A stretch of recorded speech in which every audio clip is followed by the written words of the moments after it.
I'm Kat, and welcome back to Halo Halo. Joining us today is Dr. Amy Lee of MIVIP, and now she's here to give us some dieting techniques, some myths. Welcome back, Dr. Lee. Thank you. So I was reading that there's actually some foods that doctors won't even touch, right? I want to know what these are, or can you? Oh, we're more aware of. Okay, you're more aware of, and how can we be more aware of it? Sure. I would say the number. Well, there's my top 5. The things that I don't usually eat. Number 1, sodas. Right. You know, I mean, it's everywhere. Every restaurant that we go to. Yeah.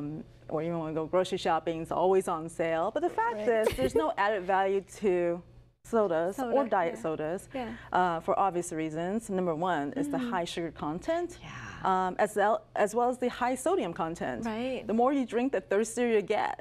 But you don't go pick up a bottle of water to suppress the thirst. So it becomes an issue. Right. And remember, you know, one 20-ounce bottle of soda can have as much as 14 to 17 teaspoons of sugar, so that's quite alarming. Second food that I personally am not a big fan of comes down to a lot of the breakfast bars. Oh, really? Oh, oh no. That's you know, a lot of times they market it as high fiber or high protein, but I just bought like 3 boxes this weekend. We'll talk after this. Oh no. Okay. You know, when you come across looking at these bars marketed as healthy and high fiber or high protein, you'll realize that it's also high in sugar as well. And so what you're doing is in the morning, you're giving yourself this punch of sugar. You get this huge energy high, and then you hit that really low bottom low. So that becomes an issue, because that actually creates more cravings.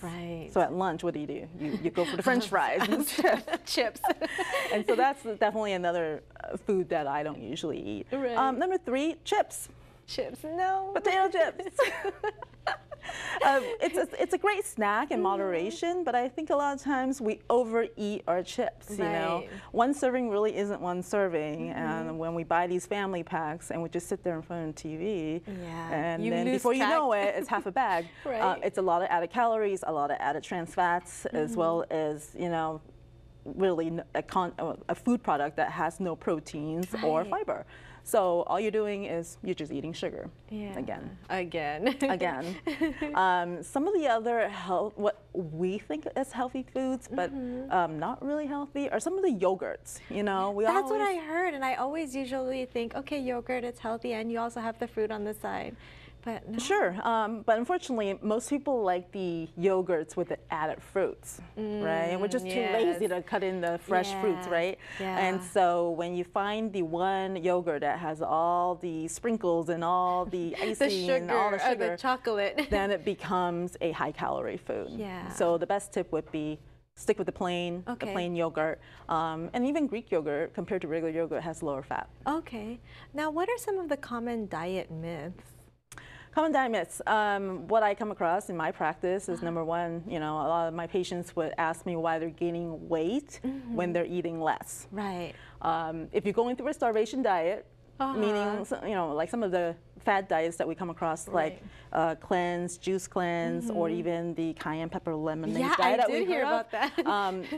Restricting your calories and eating less doesn't translate to losing good weight. You may lose weight, but you're actually losing more lean muscle mass compared to fat mass. That defeats the whole purpose of a good weight loss, because you end up losing your metabolism as well. So the key thing about a good diet is eating appropriately and eating all your food groups. The 3 macronutrients that we eat every day comes down to your protein, carbs, and fats. And you want to stick with the good lean proteins, the good fats, and the good complex carbohydrates. Now, you mentioned your office.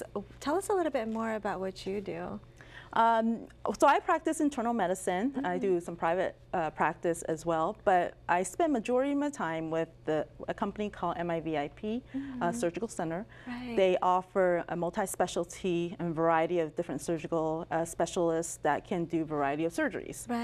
The main surgery that I'm really fond of are the surgical weight loss, the bariatric surgery, which comes down to gastric banding, gastric sleeve, and the gastric bypass.